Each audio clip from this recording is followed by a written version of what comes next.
दोस्तों नमस्कार, मैं हूं विनीता यादव और आप देख रहे न्यूज नशा आदत हर खबर की। बड़ी दिलचस्प सी बात है कि 30 तारीख को जो मीटिंग होने जा रही है भागवत और मोदी के बीच में, उस मीटिंग में जो दिख रहा है कि ये दो लोग बैठेंगे, इसके अलावा पीछे दो अलग गुट काम कर रहे हैं। एक गुट पूरा वो है जो मोदी और शाह के साथ शुरू से ईमानदारी से जुड़ा हुआ है, जैसे कि धर्मेंद्र प्रधान हैं, भूपेंद्र यादव हैं और कई इनकी फहरिस्त के जो लीडर हैं, पीयूष गोयल और बहुत सारे जो तमाम लोग जिनको आज के वक्त में सत्ता का सुख भोगने का एक खुलकर मौका मिल रहा है। और दूसरी तरफ वो हैं जो आरएसएस की बैकिंग की वजह से किसी तरह से सत्ता में बने हुए हैं और या यूं कहें कि उन्हें हाशिए पर लाने की पूरी कोशिश की गई है। ऐसे कई तमाम बड़े नेता हैं। अब वो लॉबी जो है वो अपनी तरफ से काम कर रही है, खास तौर से 30 तारीख का इंतजार कर रही है। ये इंतजार जो है इस मीटिंग का, इसमें बैठने तो दो लोग हैं, लेकिन इनके पीछे पूरी पूरी एक बड़ी जमात है जो इस पर काम कर रही है। आखिरकार क्या फैसला होगा, किसकी चलेगी, कौन से लेन देन का फाइनल डिसीजन होगा, ये तमाम सवाल यहाँ पर है। हमारे साथ चर्चा में सुभाष शिर्के जी हैं, वरिष्ठ पत्रकार। उन्हीं से समझेंगे कि ये सुभाष जी एक बहुत बड़ी तस्वीर सामने है। आखिरकार इसको किस तरह से देखा जाए, 30 तारीख को ये मीटिंग जो है वो किस तरह का रूप लेने वाली है।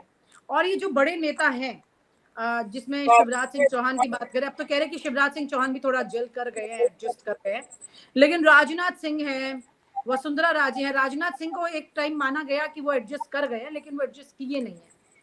और वसुंधरा राजे हैं, नितिन गडकरी का नाम उसमें हमेशा आता ही रहा है। इस तरह तमाम बड़े नेता जो हैं वो ये भी पुराने अच्छे मजबूत नेता रहे हैं। इनकी भी राजनीतिक चाल की उठापटक का किसी को अंदेशा नहीं है, कब क्या कर दे। तो ऐसे में आपको क्या लग रहा है कि कोई तस्वीर बदलनी है इसमें? नरेंद्र मोदी के लिए कोई नया झटका इसमें आ सकता है भागवत के सामने से, या तस्वीर बिल्कुल वैसे ही इनकी मर्जी से चलती रहेगी जैसे कि मोदी चलाना चाहते हैं अब तक?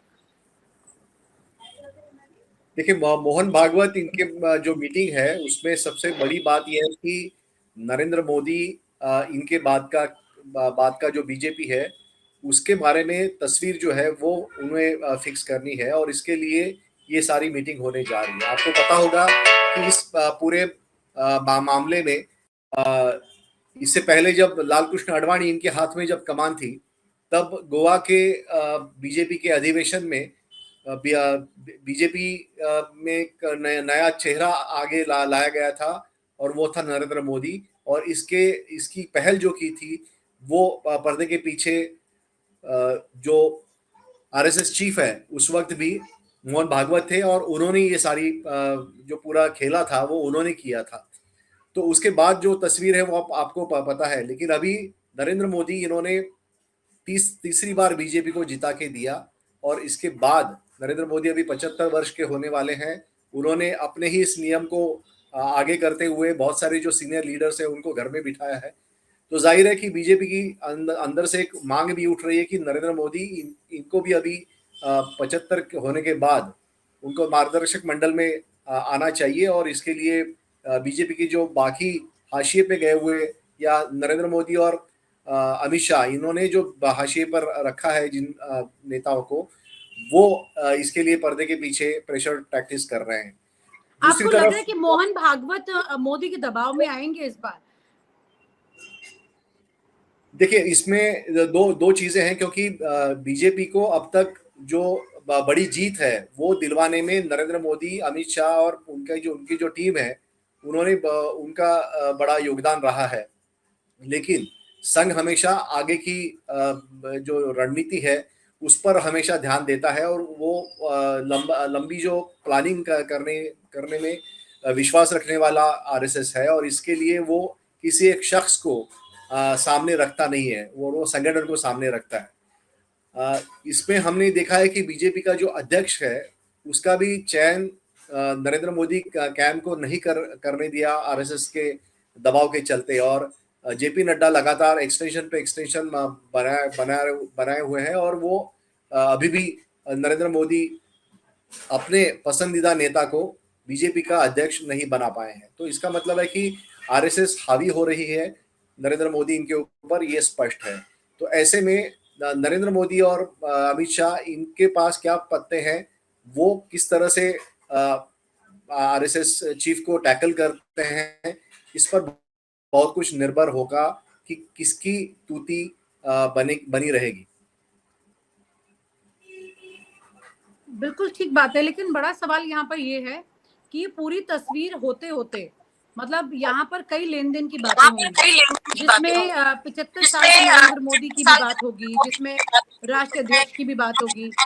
मैं आपसे एक ऐसी जानकारी जानना चाह रही हूँ, क्योंकि इस मामले में सब बातें तो कर रहे हैं, लेकिन अंदर का ऐसा कोई इनपुट जो किसी को अभी ये अंदाजा नहीं है कि कैसे ये तस्वीर और आगे बदलने वाली है, क्योंकि मोहन भागवत को मोदी किस तरह से दबाव बना पाएंगे। मोदी का इतिहास जो रहा, जब अपनी बातें उन्हें मनवानी तो आंतरिक तौर पर अलग तरह की ऐसी प्लानिंग वो सामने लेकर आ जाते हैं, जिससे सामने वाला मीटिंग में तो बैठता है लेकिन अपनी बात नहीं कह पाता है, उसे नहीं मनवा पाता है। आपसे मैं भागवत जी के बारे में जानना चाह रही हूँ। मोहन भागवत जो है वो किस तरह के व्यक्ति हैं, किस तरह की श्रेणी में आते हैं कि ये कहा जाए कि नरेंद्र मोदी उन पर अपना दबाव नहीं बना पाएंगे, जैसे कि एक वक्त में संजय जोशी के साथ उन्होंने किया था। संजय जोशी को लेकर के भी लगातार नाम चल रहा है, लेकिन संजय जोशी को लेकर के साफ मनाही है। खट्टर के नाम पर भी अमित शाह को ऑब्जेक्शन है। तो ये तमाम नाम अंदर अंदर अंदर काफी चले हैं और कैंसिल भी हो गए हैं। और पिछले कुछ वक्त से सुभाष जी एक तस्वीर और सामने आ रही है कि जब नरेंद्र मोदी ये तय किया करते थे कि कौन मुख्यमंत्री बनेगा, तो एकमात्र वही व्यक्ति जानते थे और बीजेपी वाले बात कहते थे, और ये बात दिखती भी थी, क्योंकि आखिरी वक्त तक जब तक नाम अनाउंस नहीं होता था किसी को कुछ नहीं पता होता था। लेकिन अब की बार जैसे दिल्ली की मुख्यमंत्री हैं रेखा गुप्ता का जो नाम है वो लोगों को पहले से पता था, और ये बड़ा आश्चर्यजनक था इस बार कि जिस नाम की चर्चा हो रही थी वो व्यक्ति बनी मुख्यमंत्री, और वो आरएसएस की बैकिंग से आई है। ये बात भी काफी खुलकर सामने है, आरएसएस की तरफ से बात सामने आ जाती है, चर्चा हो जाती है। यानी कि अभी जो कुछ नामों के जिक्र मैंने किए, जैसे खट्टर का नाम का जिक्र किया और तमाम जैसे संजय जोशी के नाम का जिक्र किया, तो आरएसएस से तो ये नामों का जिक्र आ रहा है, लेकिन नरेंद्र मोदी अपने पत्ते नहीं खोल रहे हैं अभी। लेकिन बड़ी बात यह कि उनका पत्ता खुले या ना खुले, लेकिन क्या उनका पत्ता चलेगा, ये बड़ा सवाल है यहाँ पर। देखिए, नरेंद्र मोदी इनको लाने के लिए जिस तरह से ऑपरेशन किया गया, लाल कृष्ण आडवाणी और इनको जो बाजू में किया गया, ये सारी चीजें मोहन भागवत इन्होंने की थी। मोहन भागवत यही शख्स है कि जिन्होंने नितिन गडकरी को बीजेपी का अध्यक्ष पद बना दिया, और उसके बाद लगातार जो है वो बीजेपी में नए नेतृत्व को आगे करने की कोशिश की गई। जो पुराने आडवाणी और वाजपेयी इनके लेवल के जो नेता थे उनको साइडलाइन किया गया। तो ये ऑपरेशन बखूबी मोहन भागवत इन्होंने किया था, और उस वक्त आरएसएस का जो संगठन, उसकी जो ताकत है वो उनको मदद कर गई। उसके बाद बीजेपी जो लगातार आडवाणी इनके नेतृत्व में हार रही थी लोकसभा चुनाव, वो नरेंद्र मोदी इन्होंने वो पूरा उसका उनकी शक्ल बदल दी, सूरत बदल दी, और सब जगह पे बीजेपी का ही पत्ता चलने लगा। ये नजरअंदाज नहीं कर सकते, और नरेंद्र मोदी इनको अगर हटाया जाए या फिर उनको अगर उनकी बात न मानी जाए तो बीजेपी का क्या हश्र होगा आने वाले चुनाव में। क्या उतनी जो ताकत नरेंद्र मोदी ने संगठन को दी है वो कायम रहेगी क्या, इस पर आरएसएस को सोचना पड़ेगा। और ऐसे में आरएसएस का जो हमेशा बात हमेशा आरएसएस के नेता करते हैं कि हम शख्स को ज्यादा तवज्जो नहीं देते, हम संगठन को ज्यादा तवज्जो देते हैं। लेकिन यहाँ पर नरेंद्र मोदी और अमित शाह ये संगठन से बड़े नेता बन गए, आरएसएस से बड़े नेता बन गए, जिस तरह से वो लगातार जीत दिलवा रहे हैं बीजेपी को। तो ऐसे में नरेंद्र मोदी इनके पास कुछ पत्ते जरूर है। उनको जो आरएसएस के कुछ लोग जो जिनसे मेरी बात हुई, तो वो कह रहे हैं कि नरेंद्र मोदी इनके बाद अमित शाह को वो प्रधानमंत्री पद पे देखना चाहते हैं, और इसके लिए आरएसएस तैयार नहीं है, ऐसा मेरी जानकारी है। क्योंकि आरएसएस योगी आदित्यनाथ या फिर जो एक चेहरा है देवेंद्र फडणवीस, इनको आगे कर सकता है, जो नया चेहरा है। लेकिन इसके लिए अमित शाह कितने तैयार रहेंगे और नरेंद्र मोदी इनका इसमें क्या भूमिका रहेगी, ये सबसे बड़ी बात है। तो संगठन को और 20 20-25 या 50 साल में किस तरह से आगे करना है, इसके बारे में आरएसएस सोच रहा है। और ऐसे में नरेंद्र मोदी कब तक उनको मदद करेंगे या उनकी ताकत कब तक रहेगी, इस पर भी विचार होगा। तो मुझे लगता है कि कोई जल्द फैसला तो तुरंत होगा नहीं, जिस तरह से आरएसएस का अपना तजुर्बा रहा है और वो हमेशा जो जिस तरह से वो प्लानिंग करते हैं, तो आहिस्ता आहिस्ता चेंजेस होंगे। तो इसका मतलब है कि नरेंद्र मोदी 75 साल होने के बाद क्या वो प्रधानमंत्री पद से हट जाते हैं या फिर वो उनका टेन्योर पूरा करने आरएसएस देगा उनको, इस पर सबसे बड़ी बात निर्भर होगी। आपको क्या लग रहा है कि आरएसएस की पसंद में प्रधानमंत्री का चेहरा और अध्यक्ष पद के चेहरे पर कौन से ऐसे नाम हैं जो सामने आ सकते हैं? खासतौर से प्रधानमंत्री के पद पर से क्या वो मोदी को हिला पाएंगे? देखिए, नरेंद्र मोदी या इनको फिर हटा। सुभाष जी, एक बड़ा सवाल और आ रहा है, माफ कीजिएगा मैं पहले तो क्योंकि दोनों में से एक चीज और हो सकती है कि दोनों बैठेंगे चर्चा करने, एक की मर्जी का अध्यक्ष हो सकता है और एक की मर्जी का प्रधानमंत्री भी हो सकता है। क्योंकि अगर अध्यक्ष एक की मर्जी का हुआ तो देश भर में जो भी चुनाव हो रहे हैं, राज्यों में तमाम तरह की गतिविधियां, पूरा नेटवर्किंग जो बीजेपी का है उसके हाथ का कंट्रोल हो जाएगा एक व्यक्ति का, यानी आरएसएस का मान लीजिए। और अगर प्रधानमंत्री मोदी जी की मर्जी का या वो खुद कंटिन्यू करते हैं तो फिर वो होंगे। तो आपको क्या लगता है तब भी क्या स्थितियों में कोई बदलाव आएगा? क्योंकि दोनों बैठ रहे हैं तो दोनों अपनी अपनी मर्जी का कुछ तो मजबूत काम करके उठेंगे, ये तो तय है।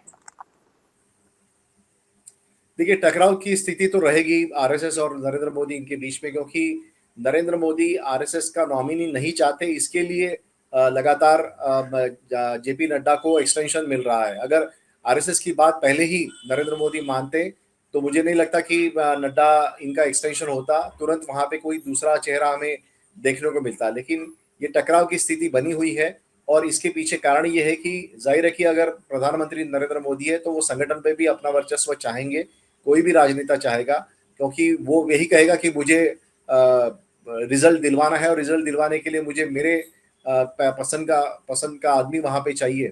तो ऐसे में नरेंद्र मोदी क्या अपनी बात मनवाने में सफल हो जाते हैं और वहां पर आरएसएस क्या उनको उस तरह से खुली छूट देता है, ये देखना होगा। दूसरी तरफ अगर बीजेपी की आगे की रणनीति, अगले कुछ सालों की रणनीति अगर आरएसएस को तय करनी है, तो इसका मतलब है कि नया चेहरा जो नरेंद्र मोदी कैंप का ना हो, ऐसा चेहरा देना होगा उनको।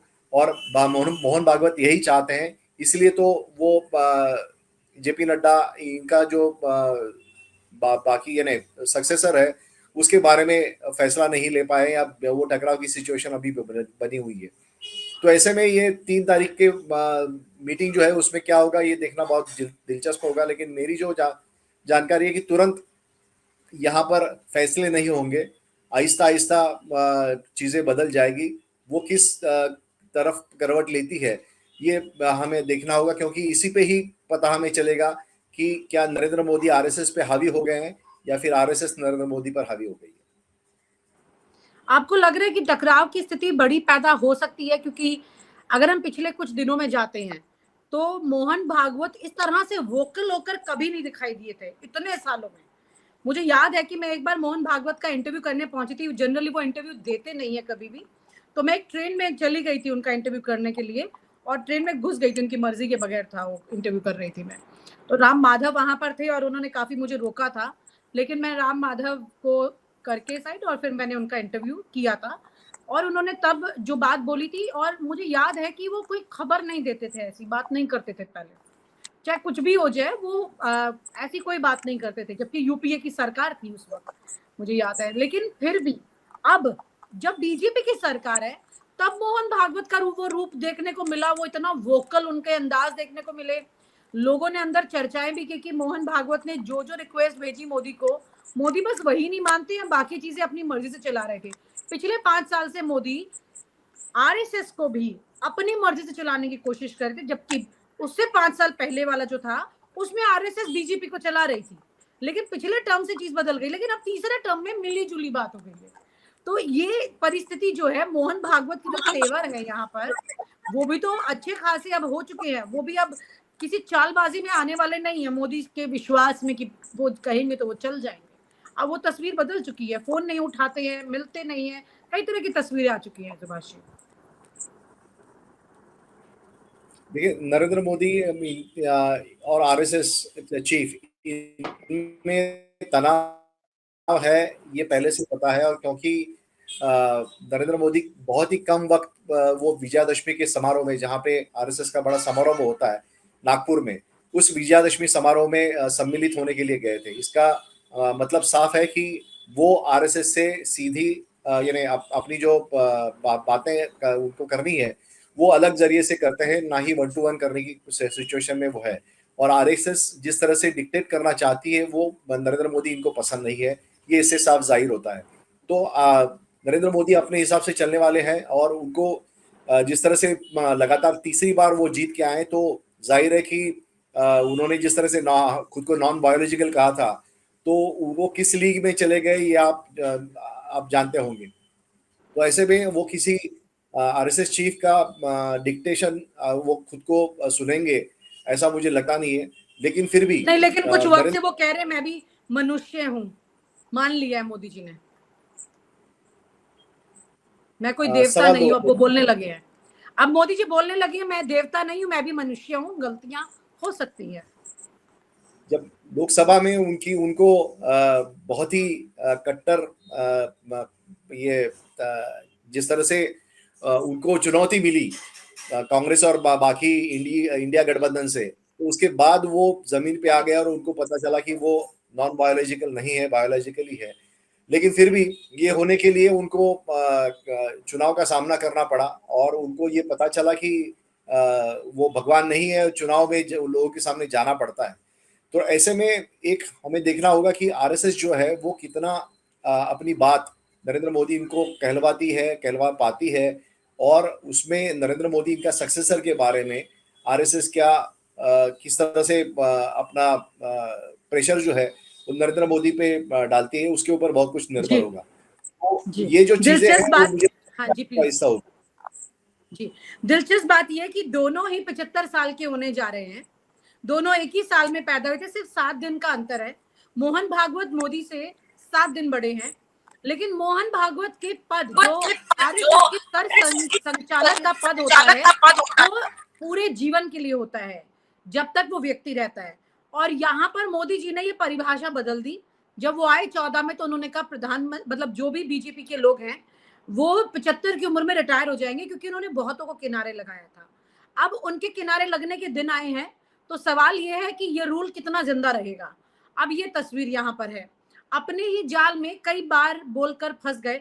शायद मोदी जी को भी अंदाजा नहीं था कि इतने साल क्रॉस कर लेंगे बतौर प्रधानमंत्री, शायद इसी वजह से उन्होंने ऐसा सोचा नहीं था, तो ये रूल बना लिया, वरना वो इसे 80 तक कर देते। बहुत बहुत शुक्रिया, thank you so much Subhash ji, thank you so much for sharing your thoughts. और आप हमसे जुड़े रहने के लिए सब्सक्राइब करें YouTube पर, फॉलो करें Twitter पर और लाइक करें Facebook पर। और ज्यादा जानकारी के लिए आपको टाइप करना होगा सिर्फ न्यूज़ नशा।